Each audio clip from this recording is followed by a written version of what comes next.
आज हम पढ़ेंगे कुछ नए फॉर्मूला को। कुछ नए फॉर्मूलाज में क्या है, ट्रिम। ट्रिम एक फॉर्मूला होता है, एंड फॉर्मूला होता है, और फॉर्मूला होता है, ठीक है। ये सारे कॉन्केटिनेट एक फॉर्मूला होता है। तो इन सारे फॉर्मूलाज के विषय में हम चर्चा करेंगे। तो थोड़ा सा जल्दी जल्दी हम उसमें चर्चा करते हैं। ट्रिम क्या करता है? ट्रिम जो होता है बेसिकली, अगर आप कोई शब्द लिखे हुए हैं और उसका जो स्पेस है वो ज्यादा है, तो ट्रिम करना मतलब होता है छटनी करना। ठीक है, जैसे हम लोग फूल पत्तियों का छटनी करते हैं, कटाई करते हैं, उसी तरीके से हम लोग अपने वर्ड में, ठीक है, छटनी करते हैं। ठीक है, ट्रिम का मतलब ही होता है ट्रिमिंग करना। ठीक है, तो जैसे मान लीजिए हम लिखे संदीप और खूब ज्यादा स्पेस देके लिख दिए जे। ठीक है, अब इतना दूर हो गया हमारा संदीप जे करके। ठीक है, अमन, अमन, अमन राज। ठीक है, तो जैसे जैसे हम जो हमारा वर्ड है अब इसमें स्पेस करके लिख दिया, तो ट्रिमिंग करेंगे। जब ट्रिमिंग करते हैं तो क्या होता है, वो एक कैरेक्टर स्पेस, एक कैरेक्टर मतलब हो गया कि एस लिख रहे हैं तो एस बराबर स्पेस हमारा जो छोड़ेगा। ठीक है, एस बराबर स्पेस हमारा छोड़ता है। तो देखिए कैसे लिखते हैं, इक्वल टू ट्रिम। देखिए ट्रिम का आ गया, ट्रिम, और पूछता है टेक्स्ट। ठीक है, तो टेक्स्ट के लिए तो हम क्या डाल देंगे भाई, हम अपना डाल देंगे M3 ब्रैकेट बंद। देखिए क्या किया, खुद देखिए आप लोगों ने क्या किया, ये ट्रिम करके छोटा कर दिया कि नहीं। थोड़ा बड़े में दिखा देते हैं, देखिए कितना दूर जेब पे था, यहाँ पे ट्रिम कर दिया, छोटा कर दिया, एकदम जेब कर दिया। अब वही चीज फिर से सेम दूसरे वाले में अपनाते हैं। तो कैसे करेंगे, ये ड्रैग करेंगे यहाँ से कोने से। देखिए स्पेसिस को क्या करता है, ट्रिम कर दिया, पूरा छटनी कर दिया। तो ये है हमारा ट्रिम फंक्शन। यहाँ पे जब हम लिखते हैं तो यहाँ पे हमें फॉर्मूला नहीं दिखाई देता है। ठीक है, अप्लाई तो करते हैं, लेकिन ये फॉर्मूला कहाँ दिखता है, हमारा फॉर्मूला बार में। यहाँ देखिए इसको बोलते हैं फॉर्मूला बार, ये है फॉर्मूला बार। देखिए जैसे फॉर्मूला बार पर क्लिक किया तो इस सेल में दिखना शुरू हो गया। ठीक है, इस सेल में दिखना शुरू हो गया। देखिए इस तरीके की कंडीशन जब होता है, जैसे मान लीजिए आप यहाँ पे क्लिक किए, फिर यहाँ पे क्लिक, यहाँ क्लिक कर दिए, सॉरी इस सेल में क्लिक किए हैं, फॉर्मूला बार पे क्लिक कर दिए, और फिर नेक्स्ट सेल में क्लिक कर दिए। तो इस तरीके का डॉटेड पोजीशंस आना, कुछ प्रॉब्लम होना, तो इससे कैसे हटेंगे। अभी कहीं पे भी क्लिक कीजिएगा तो इस तरीके से डैश आते रहेंगे। ठीक है, देख रहे हैं। तो कुछ उल्टा पुल्टा आपके साथ ना हो जाए, कुछ गलत ना हो जाए, तो इसके लिए स्केप बटन जो होता है, स्केप बटन आपको बताया था टर्मिनेटर की होता है। तो स्केप बटन जैसे दबाएंगे तो ये आपका जो डॉटेड पोजीशन सेल का आ रहा है वो सारे हट क्या हो जाएंगे, हट जाएंगे। देखिए जैसे हम स्केप बटन प्रेस कर रहे हैं, ये हट गया हमारा। तो कभी भी अगर प्रैक्टिकल करते हैं तो अगर इस तरीके का सिनेरियो आपके साथ घटित होता है, इस तरीके का कोई भी प्रॉब्लम होता है, तो स्केप बटन से आप क्या कर सकते हैं, इसको कैंसिल कर सकते हैं। ठीक है, अब चलिए हम आते हैं, दूसरा बताए थे क्या चीज, दूसरा हम बताए थे एंड और का कैसे हम यूज करते हैं, एंड का और का। तो एंड और का मतलब क्या हो गया, जैसे अगर हम यहाँ पे सब्जेक्ट अपना टेबल बनाए हुए हैं। ठीक है, हमने एक टेबल बनाया हुआ था पहले से, आप लोगों को कल बताया भी थे। तो इस टेबल्स में हम चाहते हैं कि दो सब्जेक्ट में अगर कोई बच्चा है वो 35 से एबव पाया हुआ है तो पास हुआ। ठीक है, मतलब दोनों सब्जेक्ट में अगर 35 पाया हुआ है तो पास हुआ। अगर किसी एक में भी अगर वो 35 पाया है, दूसरे वाले में 35 नहीं पाया है, तो फेल हो जाए। ठीक है, तो यहाँ पे हमने इफ कंडीशंस का अप्लाई किया हुआ था, और इफ कंडीशंस यहाँ पे देखिए, इफ कंडीशन आपको दिख रहा है पास और फेल का। ठीक है, अगर इसी हम दोनों सेल पे अप्लाई करते हैं कि पास और फेल कब हो, ये दोनों सब्जेक्ट में 35 एबव पाया हो, तो हम एक ऐसा चुनते हैं जिसमें 35 एबव पाया हो। तो ये है 49, ये है 45। वैसे हम अप्लाई करेंगे सारे पे। तो कैसे अप्लाई करेंगे, एंड और फॉर्मूला का यूज कैसे करते हैं, तो देखिए हमने क्या किया, फॉर्मूला लिखा इफ ब्रैकेट, ठीक है, हमने ब्रैकेट लगाया और लिखा है यहाँ पे एंड, फिर ब्रैकेट हमने लगाया, ठीक है। उसके बाद यहाँ पे G3 हमने डाला है, लेकिन हम G3 नहीं डालेंगे, हम क्या डालेंगे, सब्जेक्ट वन कौन सा कॉलम है हमारा, C, तो C, और ये कौन सा रो है, 3, तो C3, तो हम यहाँ डालेंगे C3। और ग्रेटर देन, ये कौन सा सिंबल है हमारा, ग्रेटर देन का सिंबल है, ठीक है।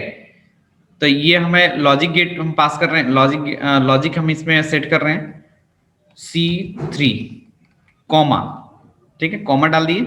फिर अब कितना होना चाहिए,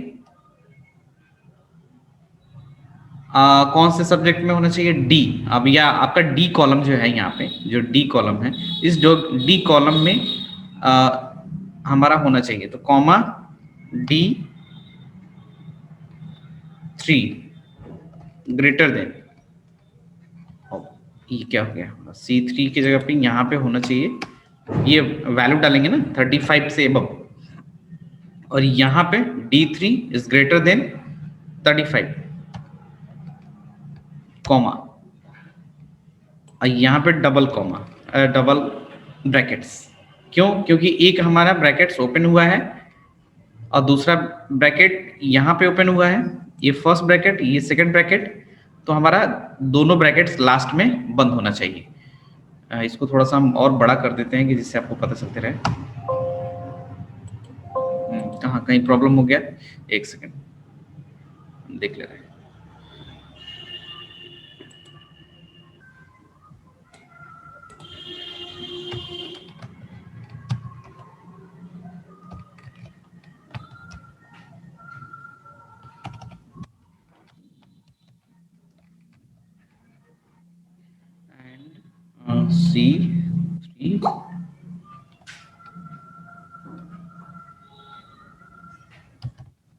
C3 is greater than 35, C3 is greater than 5 and D3 is less than 30।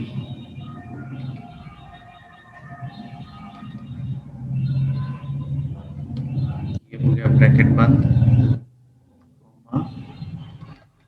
Value pass comma F8। देखिए हो गया, वो कुछ एरर था इसमें,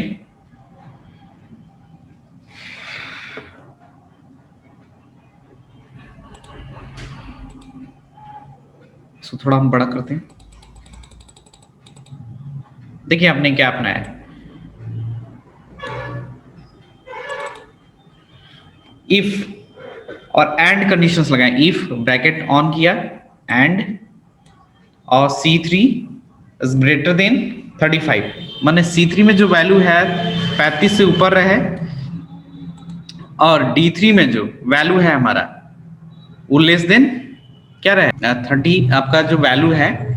तो ये फर्स्ट हमारा जो टर्म्स होता है P, यानी ये ट्रू वैल्यू होता है। देखिए यहाँ पे फॉर्मूला में आ रहा है, if value is true and if value is false, तो ट्रू होगा तो P रिटर्न करेगा, अगर फॉल्स होगा तो F रिटर्न करेंगे, यानी फॉल्स वाला बाद में लिखते हैं, ट्रू वाला पहले लिखते हैं, ठीक है। ये इफ कंडीशंस का एक फायदा होता है, एक कंडीशंस होता है कि वैल्यू ट्रू हो तो P दे, वैल्यू फॉल्स हो तो F दे, ठीक है। तो हमारा क्या है, ये वैल्यू फॉल्स दे रहा है, ठीक है, तो दूसरा वाला रिटर्न किया, सही बात है। क्या है, ये फेल है। देखते हैं कौन कौन पास है, कौन कौन फेल है। सारे के सारे फेल ही, कोई तो पास होगा।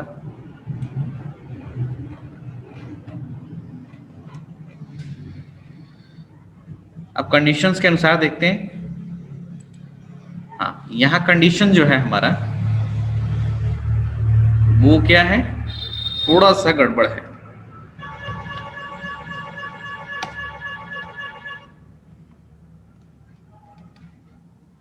करके देखते हैं, या ठीक, P पास हो गया। क्यों, क्योंकि हमने फॉर्मूलाज में क्या किया था, गलती किया था। अब ये हमारा फॉर्मूला जो है वो करेक्ट है, ये सही है, ठीक है, देख पा रहे हैं? जब डबल क्लिक करते हैं तो यहाँ पे देख पाते हैं, ठीक। C3 is greater than 35 and D7 is greater than 30। अगर एक सब्जेक्ट में 35 से ऊपर मार्क्स पाया है और दूसरे सब्जेक्ट में 30 पाया है तो वो पास होगा, अदरवाइज फेल होगा।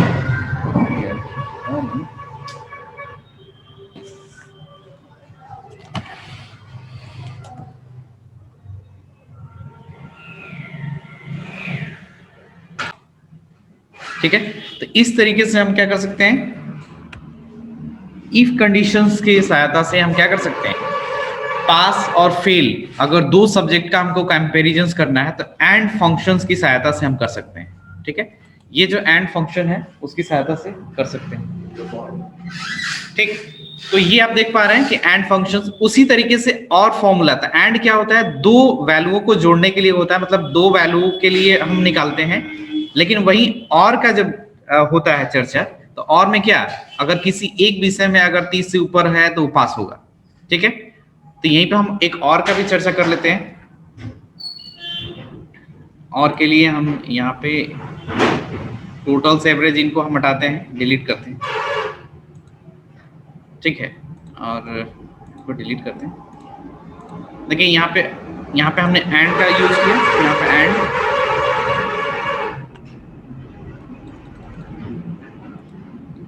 यहाँ और का हम यूज करेंगे तो यहाँ पे और लगा दें। सेम जैसे हमने एंड का लगाया था वैसे ही और का लगाएंगे और ऑटोमेटिकली वो सारे वैल्यू दे देगा। इक्वल टू इफ ब्रैकेट और लगा दिए। पहले लॉजिक टेस्ट अब इसमें पास करेंगे। लॉजिक टेस्ट हमारा क्या है, तो C3 जो वैल्यू है हमारा उसमें क्या होना चाहिए, ग्रेटर देन 40 होना चाहिए, कॉमा, और D3 इज जो भी हो, अगर ग्रेटर देन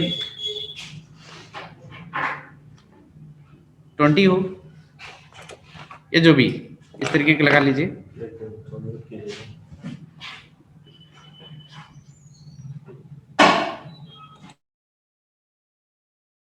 ठीक है, तो यहां देखिए हमने किया, फिर ब्रैकेट लगाया, कॉमा, ये स्टेप्स आपको भी उठाने हैं और देखने हैं ध्यान से। ठीक है, पास, कॉमा, फेल, ब्रैकेट, अब इंटर करेंगे, दे दिया। तो इसके कहने का मतलब ये था कि अगर यहां हमने एक और चीज मिस्टेक किया है, इसको हम लेस देन करते हैं। ठीक, ये बोला गया कि और कंडीशन जब लगाते हैं तो और क्या होता है, नहीं तो ये नहीं तो वो। ठीक है, नहीं तो ए नहीं तो बी, दोनों में से कोई एक आपको चुनना है, तो और कंडीशंस का हम यूज करते हैं। ठीक है, कोई एक अगर होता है तो उसका कंडीशंस के लेकर के दूसरा होगा यूज, दूसरा कंडीशन सही होता है तो उसको लेकर के दूसरा चीजें हम यूज करते हैं। तो इस तरीके से एंड और का हम दोनों तरीके से यूज करते हैं। आप इसी को ड्रैग कर दीजिए, देखिए पास फेल का देखिए आने लगा, देख रहे हैं? तो ये है और फंक्शन का यूज और फॉर्मूला का यूज। तो ये लॉजिक गेट्स हैं, जिस तरीके से आप लोग फिजिक्स वगैरह में पढ़ते हैं लॉजिक गेट्स, वही लॉजिक गेट्स एक तरह से। कॉन्केटिनेट फंक्शन है हमारा, कॉन्केटिनेट। तो कॉन्केटिनेट क्या करता है, दो वर्ड को जोड़ने का वर्क करता है कॉन्केटिनेट। तो हम कॉन्केटिनेट कैसे करेंगे, तो देखिए हम इनको नोट करना चाहते हैं तो नोट कर लीजिए, अदरवाइज वीडियो जब शेयर करेंगे तो उस वीडियोस के अंदर ये फॉर्मूलाज को नोट करके रखिएगा, आप लोग ध्यान दे करके रखिएगा कैसे हमने किया इसको। इसका 3 बार 4 बार थोड़ा सा दिमाग में रख करके यूज करना सीखिएगा। ये थोड़ा सा डिफिकल्ट लेवल चीजें हैं कि ये क्या चीज होता है, इफ मतलब क्या होता है, एंड मतलब क्या होता है, ये वर्क कैसे कर रहा है, ये ब्रैकेट्स कैसे वर्क कर रहे हैं, तो थोड़ा इस पे ध्यान देना है। ये ग्रेटर देन क्या हो गया, लेस देन क्या हो गया, इन सबों का ध्यान थोड़ा सा रखिएगा आप लोग। और इसका बार बार थोड़ा सा अपने कॉपी पेन पे भी, कॉपी पेन से अपना अपने घर पे भी प्रैक्टिस करते रहिएगा, इससे कि पता चलते रहेगा कि हाँ इफ कंडीशंस का यूज करना है तो किस तरीके से करेंगे। लेस देन ग्रेटर देन क्या होता है, लेस देन मतलब क्या होता है, ग्रेटर देन मतलब क्या होता है, तो बड़ा होता है तो छोटा होता है, तो कैसे यूज करते हैं, तो इनका हम यूज करना अच्छे से घर पे सीखेंगे तभी जाकर के हो पाएगा। ठीक है, कॉन्केटिनेट का हम यूज करने वाले हैं। कॉन्केटिनेट मतलब होता है दोनों फंक्शंस, दो वर्ड को ऐड करना। तो हम इन दोनों को डिलीट करते हैं, डिलीट करने के बाद से हम दो वर्ड लिखते हैं यहाँ पे। ठीक है, रमेश, रमेश कुमार। ठीक है, रमेश कुमार, रमेश कुमार को हमको ऐड करना। रमेश और कुमार आप चाहते हैं कि दोनों जो आपका वर्ड है दोनों एक ही में आए, तो हम कॉन्केटिनेट फंक्शंस का यूज करते हैं। इक्वल टू कॉन्केटिनेट, कॉन्केटिनेट, देखिए यहाँ पे आ गया फॉर्मूला कॉन्केटिनेट। अभी पूछ रहा टेक्स्ट 1 एंड टेक्स्ट 2, तो टेक्स्ट 1 किस में है, जी